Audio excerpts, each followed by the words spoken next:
สะวายลีแค่ป้อมเฮาก็จิได้เอ็ดธุรกิจมือก็บ่แม่นมือเนาะเอ็ดเฟิร์มคือกันไหลไปกินเกี่ยวนำหน้าจ้าเอ็ดเนาะเจียบแต่เจียบามนี่กันก็สิเลยมาเอ็ด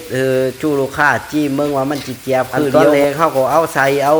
เครื่องอันที่ว่าเฮาสิเอ็ดอันเสื้อเกี่ยวอันมาคั่วกวนขั้นตอนทำอิฐการเอ็ดเกี่ยวนี่ก็บ่ยุ่งบ่ยากเอาเลยเนาะแต่ว่าราคาต้นทุนมันก็ค่อนข้างที่จะเป๊ะเหลือนี่ฮอดบ่ได้กำไรแต่ว่าก็น่าจะไหลตื้นอยู่บ่มื้อนี้เฮาก็สิลองไปพิสูจน์จ้าเอ็ดเหลือไหลขายหลีเนาะคันการเอ็ดนี่ก็สิคือเลี้ยวบ่หรือว่าสิต่างเลี้ยวสมัยก่อนน่ะก็เฮียนฮ้อมาแล้วเนาะก็บ่ยุ่งบ่ยากเอาเลยก็เอ็ดเอาอัน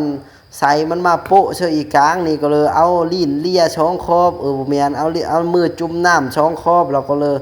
ทำการฟับเขาเลยเลี้ยวลอกนอกก็บ่ยุ่งบ่ยากเลยนี่ชูความว่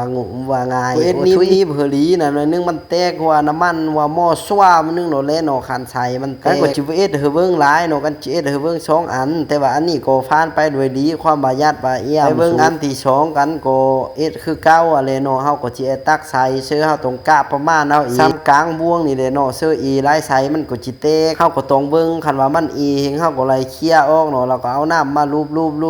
เสื้อรูปเหือตัวเขี้ยมนั่นล่ะเนาะคันบ่ตัวมันบ่ติดแล้วมันละแตกว่านี้เฮาก็สิเอ็ดบีเพื่อมันตัวแล้วก็เสร็จเป็นอันที่2สุวายัดว่าล่ะก็สิเอ็ดให้เบิ่งแต่2กวนนี่แหละเนาะคันเอ็ดเหิงหลายมันก็สิค่ำสิมืดบ่เลยไปขายสิทำการไปจืนกันเลยเนาะการจืนนี่เฮาต้องเจอเย็นๆเนาะคันบางคนเฮงมันสิแตกเพราะเกี่ยวมันกรอบคอมันสิแตกเนาะมันสิขลุขระออกมาเม็ดก็ไปศึกษาหาความรู้วิธีเอ็ดเกี่ยวมาประมาณ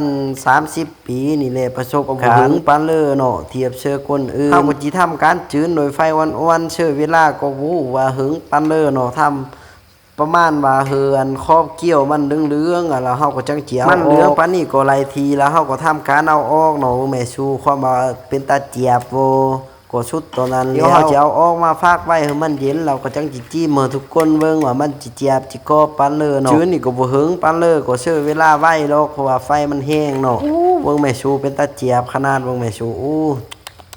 ลายเรืองย่องนี่เชื่อว่าจิไรขายหลีแต่เนาะสุกายไปกายมากก็อย่าลืมมาซื้อจอยกันเนาะกันโกขายอยู่วันเก่าอะไรตลาดหลัก14ตื่อมึงว่าเจียนแข่งจำปาสักจากที่ว่ากันจืนแล้ว2หมอสูเบิ่งแม่โปอุ้ยเรื่องอามตามเป็นตาเจียบขนาดสูมากันก็จิจี้มือชูว่ากรอบครบคราบแล้วเนาะสูไปเบิ่งนำกันเลยเดี๋ยวจะมาจี้มึง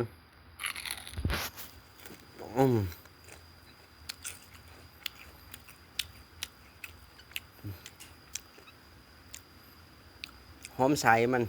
แซ่บ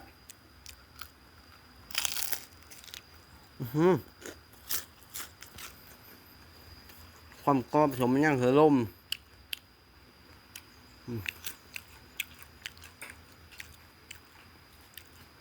ใช้ตะกวงมัน